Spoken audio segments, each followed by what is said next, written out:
बिस्मिल्लाहिर्रहमानिर्रहीम। मेरा नाम डॉक्टर फैसल है। आज की वीडियो में हम लोग बात करेंगे कि अगर आपके जोड़ों में से टक टक की आवाज़ आती है, घुटनों में से ख़ास तौर पे आवाज़ आती है, तो कैसे ये एक बहुत बड़ा ख़तरा है, आपको इसे सीरियस लेना चाहिए। नॉर्मली हमारा घुटना इस तरह से हरकत करता है, ये आम रूटीन में होता है। हमारे घुटनों के बीच में इस तरह से कार्टिलेज होती है जिसे हम ग्रीस कहते हैं।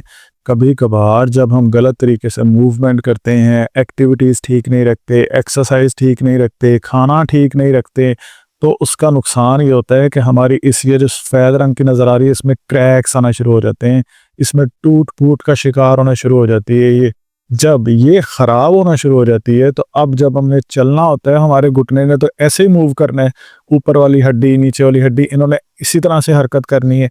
जब क्रैक आने के बाद जब ये मूवमेंट होती है, तो क्रैक होने के बाद तो ख़ास तौर पे ये अब इधर वाइट नज़र आ रहा है ना, यहाँ पे ये ख़त्म हो जाता है, ये इस साइड के ऊपर। अब जब ये चीज़ ख़राब हो जाती है, जब ये घुटनों की कार्टिलेज ख़राब हो जाती है, तो इसका नुकसान ये होता है कि हमारी हड्डियाँ नोकदार हो जाती हैं, हमें सीढ़ियाँ चढ़ते हुए दर्द होती है, आवाज़ें आती हैं, ज़्यादा देर बैठ के जैसे ही उठते हैं तो घुटने के अंदर दर्द आती है। अक्सर लोग जब सीधा चल रहे होते हैं तब इतनी ज़्यादा दर्द नहीं होती, थोड़ी सी ढलवान यानी कि ऊपर की तरफ जैसे चढ़ना हो तो दर्द होना शुरू हो जाती है। सारी चीज़ें इंडिकेट करती हैं कि घुटनों की कार्टिलेज ख़राब होना शुरू हो गई है। हमें किस तरह से पता चलता है कि ख़राब होना शुरू हो गई है?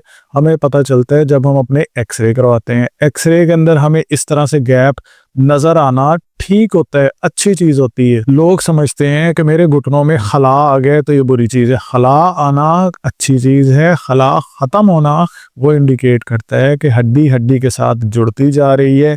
अब जब हड्डी हड्डी के साथ जुड़ जाएगी, ये हमें एक्सरे में नज़र आएगा। कुछ लोगों के ये कुछ पॉइंट्स होते हैं जो कि जुड़ते हैं, बाकी सारे के सारे अलग होते हैं।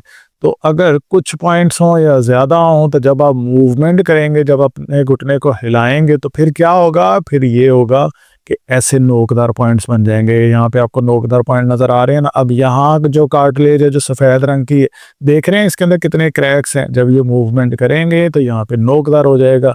नॉर्मली ऐसे होना चाहिए था, हो इस तरह का जाता है। यही जो नोकदार पॉइंट्स होते हैं, जब ये एक दूसरे के साथ टच होते हैं, तो हमें हमारे घुटने में से टक टक की कड़कड़ की आवाज़ आती है।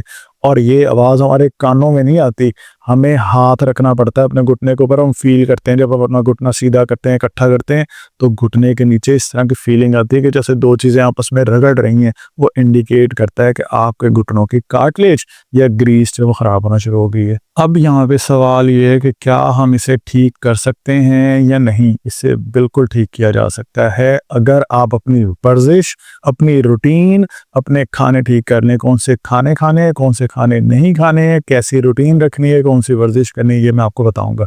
जो सबसे पहली चीज़ है ना, आपके अगर घुटनों में से टक टक की आवाज़ें आ रही हैं, घुटनों में सोजिश है, घुटनों में अकड़ाव है, चलते हुए सीढ़ियाँ चढ़ते हुए आपको घुटनों के अंदर दर्द होती है, घुटनों के आगे पीछे, तो जो पहला काम आपने करना है ना, जब आपको अकड़ाव होगा तो आपने इस तरह से गरम टकोर करनी है। गरम टकोर वाली पट्टी एक घर में ख़रीद लें, इलेक्ट्रिकल हॉट पैक ख़रीद लें इस तरह का।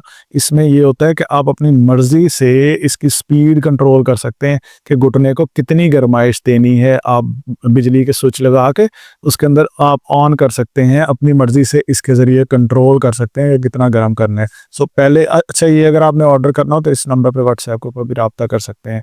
तो इस तरह से आपने घुटने के ऊपर इसे लपेट देना है, ऊपर से टॉवल लपेट देना है। तो आपने ये तकरीबन 5 से 10 मिनट के लिए ये करनी है। अब जब आप गर्म टकोर कर लेंगे ना, तो इससे फ़ायदा ये होगा कि यहाँ पे खून का बहाव इम्प्रूव हो जाएगा। ये जो हमारी कार्टिलेज होती है, जो घुटनों की ग्रीस होती है, इसके ना बनने की बड़ी वजह होती है कि यहाँ पे खून की सप्लाई कम होती है, एवेस्कुलर होती है, इस पे खून की रगें नहीं होती। जब यहाँ पे खून की रगें नहीं होती, तो इसका नुकसान ये होता है कि ये बनती नहीं है दोबारा।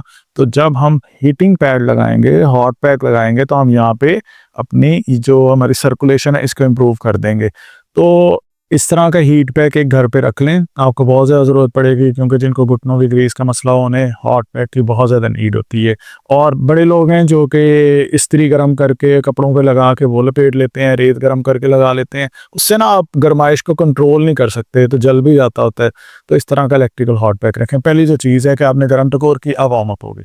नंबर 2, आपने अपने खाने इंप्रूव करने हैं। हमें हमारे घुटनों के लिए ज़रूरी होता है कि हम अपने खानों के अंदर विटामिन सी को ऐड करें, कोलेजन को ऐड करें, कैल्शियम को ऐड करें और मैग्नीशियम को ऐड करें। अब विटामिन सी क्यों ज़रूरी होता है? क्योंकि ये एक एंटीऑक्सीडेंट होता है। एंटीऑक्सीडेंट का काम होता है कि हमारे जिस्म में मौजूद जितने भी फ्री रेडिकल्स हैं इनको ख़त्म कर दें, और फ्री रेडिकल्स का काम होता है हमारे जिस्म के जो हेल्दी सेल्स हैं, जो सही सेल्स हैं, यानी कि जो सही कार्टिलेज है उसको भी खा जाए, उसको भी तबाह कर दे।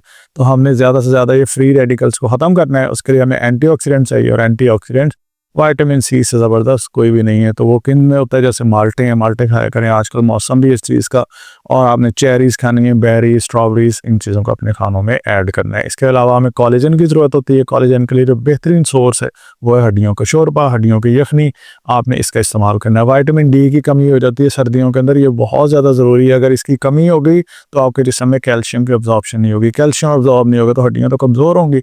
तो विटामिन डी के लिए आपने कलेजी लेनी है, आपने मछली लेनी है, लेकिन मैं रेकमेंड करूंगा सूरज की रोशनी में बैठना है। सर्दियों में कम होती है, लेकिन कोशिश करें जिस दिन अवेलेबल हो लाजमी बैठना है। और कैल्शियम की कमी नहीं होने देनी, उसके लिए दूध, दही, हरे पत्ते वाली सब्जी, सैलेड वगैरह लें।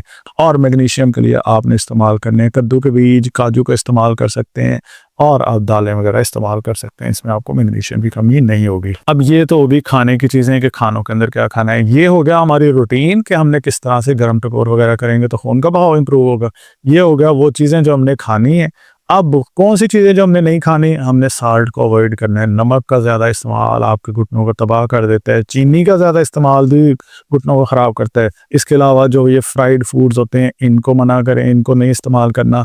और ये जो फास्ट फूड्स हैं इनको अवॉइड करना चाहिए, क्योंकि ये कॉम्प्लेक्स कार्बोहाइड्रेट है और शुगर का इंटेक ये ज़्यादा कर देते हैं, तो ये हमारे घुटनों के लिए मसला कर देते हैं। सो ये चीज़ें आपने खानी है, ये वाली चीज़ें आप अवॉइड करेंगे। पानी का इस्तेमाल ज़्यादा से ज़्यादा करना है। घुटनों में सैनोवल फ्लूइड की कमी होने में डिहाइड्रेशन का भी बहुत बड़ा हाथ होता है। अब एक्सरसाइज कौन सी करनी है, खाने भी बता दिया मैंने, रूटीन भी बता दी है, वर्जिश हम कौन सी करेंगे। वर्जिश इसमें बहुत इंपॉर्टेंट है। देखें, घुटने आपस में जुड़ जाते हैं इस तरह से, ठीक है। हमने क्या करना है, इस हड्डी को ऊपर ले जाएंगे और इस हड्डी को नीचे ले जाएंगे। ये ऐसा कुछ हमने करना है कि इसमें ट्रैक्शन आ जाए। ट्रैक्शन कैसे आ सकती है? अब अपने किसी भी थेरेपी सेंटर पे चले जाएं, नज़दीकी थेरेपी सेंटर से, मुल्तान से, तो हमारे क्लिनिक आ जाए, तो आपके थेरेपिस्ट को पता होगा कि किस एंगल के ऊपर अगर घुटने को नीचे की तरफ खींचा जाए तो हड्डी के अंदर या जोड़ के अंदर आप स्पेस क्रिएट कर सकते हैं, खला क्रिएट कर सकते हैं।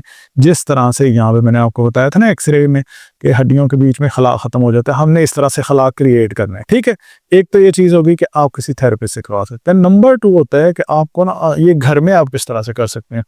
घर में करने का तरीका ये है कि बड़े सारे लोग आपको बता देते हैं कि ये वाली वर्जिश करें जी, बैठ के टांग को सीधा करें, ऊपर की तरफ लेके जाएं और अपने पाँव को ऊपर खींचें। इसका नुकसान ये होता है कि आपकी हड्डियों में तो पहले स्पेस नहीं है। जब आप ये बार बार मूवमेंट करेंगे तो हड्डियां आपस में रगड़ेंगी, हड्डियां नोकदार हो जाएंगी। हड्डियां इस तरह से करेंगी, जब आप वो मूवमेंट करेंगे ना तो हड्डियां आपस में रगड़ के ऐसे नोकदार पॉइंट बना देंगी। तो इसका हल क्या होगा? इसका हल ये होगा कि जैसे मैंने ये अपने टखनों के ऊपर नहीं वजन बांधे हुए, इस तरह से आपने एंकल वेट बांध लेने।